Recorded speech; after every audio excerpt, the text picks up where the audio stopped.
सन्माननीय माधवराव देवसरकर यांना विनंती आहे आपण आपलं मनोगत या निमित्ताने व्यक्त करायचं आहे।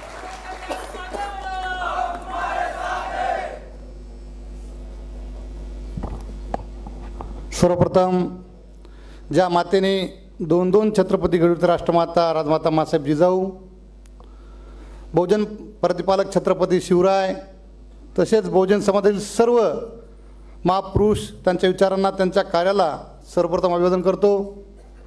स्वराज्य प्रमुख युवराज छत्रपती संभाजी महाराज, त्याचबरोबर युवकांचे हृदय सम्राट, युवकांमध्ये पब्लिकमध्ये घराणेशाही किंवा हे न दाखवता पब्लिक जाऊन बसलेले सर्वांचे युवकांचे हृदयस्थान आमचे नेते आदरणीय युवराज छत्रपती शहाजीराजे, विचार मंचावर असलेले स्वराज्य पक्षाचे महाराष्ट्राचे संपर्क प्रमुख आमचे मोठे बंधू आदरणीय करंजी गायकर साहेब, स्वराज्य पक्षाचे सरचिटणीस डॉक्टर धनंजयजी जाधव, स्वराज्याचे उपाध्यक्ष माझे सहकारी मित्र आप्पासाहेब कुडेकर, दुसरे राज्याचे उपाध्यक्ष विनोदजी साबळेसाहेब, आणि आमच्यासोबत आणखीन उपाध्यक्ष विनोदजी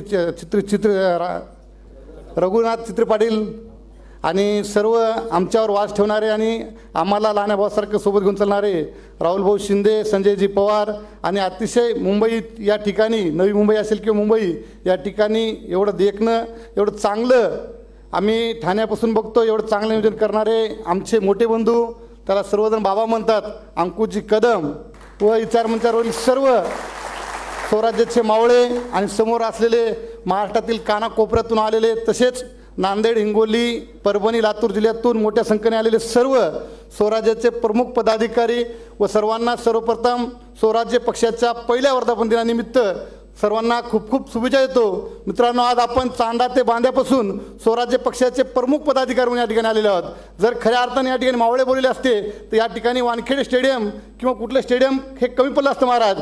हे खऱ्या अर्थानं छत्रपती शिवरायांवर तर प्रेम आहेच, परंतु त्यांच्या विचारांचं आणि त्यांच्या रक्ताचं खऱ्या अर्थाने तुम्ही पुन्हा एकदा स्वराज्य 400 वर्षांत घडवताय हे विश्वास या लोकांना बसला, म्हणून आज या ठिकाणी प्राथमिक इथे इतके लोक आलेत।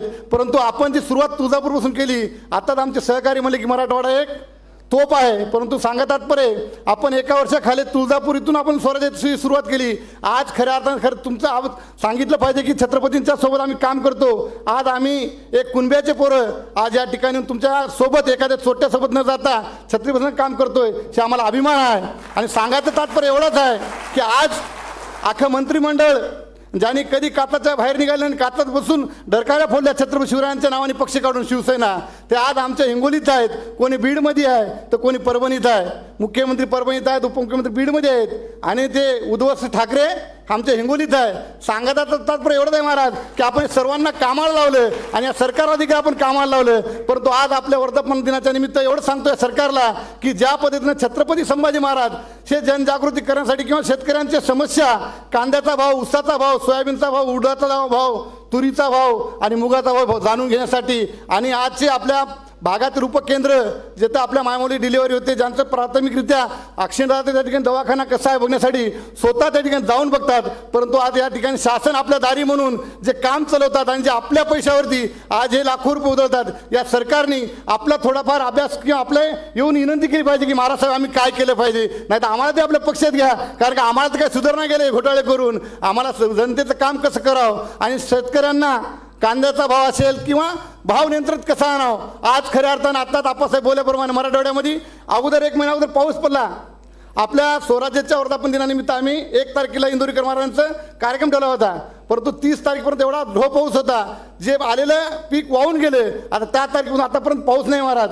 या सरकारला शेतकऱ्याचे कोणते पंचनामे करावे आणि शेतकऱ्याला कोणती मदत द्यावं हे कळणार गेले, परंतु हे याच्यात बसले। यात छत्रपती संभाजीराजाची मुवमेंट कुठं चालली, बार्शीतच का चालली, नांदेडमध्येच का चालली, नाशिकमध्येच का चालली, का आता नाशिकमध्ये महाराज उभं राहणार का, नांदेडमध्ये उभं राहणार का, याच्याकडे वेळ घालण्यापेक्षा याने जे खऱ्या अर्थाने शेतकऱ्याकडे वेळ घातला तर शेतकऱ्यांचे खऱ्या अर्थानं विकास होईल आणि शेतकऱ्यांच्या शेतीमालाला भाव मिळेल। परंतु हे सरकार झोपीचं सोंग करते, झोपल्याला उठवता येते, पण जे झोपते सोंग करते त्या ढोंगीला उठवता येत नाही।